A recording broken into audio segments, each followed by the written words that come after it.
Selamat siang pemirsa, Anda menyaksikan Headline News pukul 11 waktu Indonesia Barat. Sebanyak 450 jiwa dari 120 kepala keluarga kehilangan tempat tinggal akibat musibah kebakaran yang terjadi di Pengadengan Timur di Pancoran, Jakarta Selatan.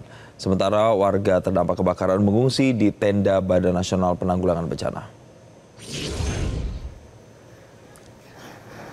Kebakaran yang berlangsung sejak Jumat sore menghanguskan sekitar 120 bangunan, baik rumah kontrakan maupun lapak. Korban kebakaran yang kehilangan tempat tinggal sempat mengungsi di sebuah masjid. Pemerintah setempat masih akan menyiapkan beberapa lokasi alternatif sebagai tempat pengungsian untuk warga yang terdampak kebakaran. Dan pemirsa, untuk mengetahui bagaimana kondisi terkini dari pengungsi korban kebakaran, kita bergabung bersama jurnalis Metro TV Randi Alfaras langsung dari Pancoran, Jakarta Selatan. Selamat siang Randi, berapa banyak korban terdampak kebakaran yang saat ini mengungsi?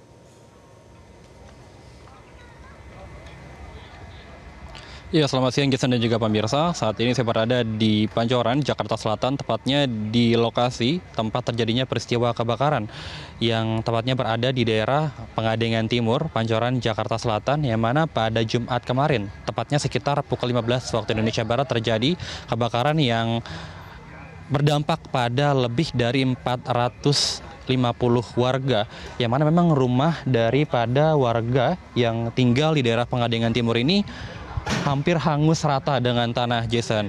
Dan inilah visual terkini daripada lokasi kebakaran yang menghanguskan lebih dari 120 rumah warga yang ada di Pengadengan Timur, Jakarta Selatan. Dan memang hingga saat ini juga sudah rata dengan tanah, hanya tersisa sejumlah sisa puing-puing dan material daripada rumah warga yang terbakar pada sore kemarin. Dan masih juga ada sejumlah warga yang mencoba untuk mengais puing-puing atau material yang masih bisa mereka manfaatkan. Dan hingga tadi pagi bahkan juga masih ada yang mencari hingga siang ini.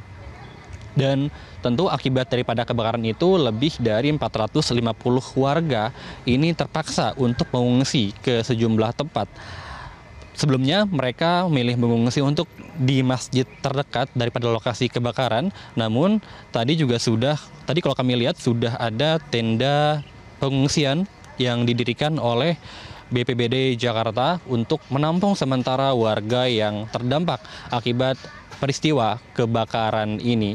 Dan memang kemarin ketika peristiwa kebakaran itu terjadi, pemadam kebakaran juga mengerahkan sekitar 15 mobil pemadam kebakaran dan juga 45 petugas untuk bisa memadamkan api yang menghanguskan rumah warga di daerah Pengadengan Timur, Jakarta Selatan. Dan untuk sementara memang dugaannya kebakaran ini diakibatkan akibat korsleting listrik. Dan tentu dari tadi juga kami sempat berbincang dengan warga yang mengungsi, mereka juga masih membutuhkan sejumlah bantuan, diantaranya makanan, minuman, lalu juga alas tidur, pakaian, yang tentu karena kalau dari keterangan mereka hampir seluruh barang yang mereka miliki ini hangus. Hanya tersisa kebanyakan baju yang masih menempel pada tubuh mereka, sehingga dari mereka masih mengharapkan banyak bantuan untuk membantu kehidupan mereka. Demikian Jason, kembali ke Anda di studio. Baik, terima kasih atas laporan langsung Anda, jurnalis Metro TV Randi Alfaras. Selamat bertugas kembali.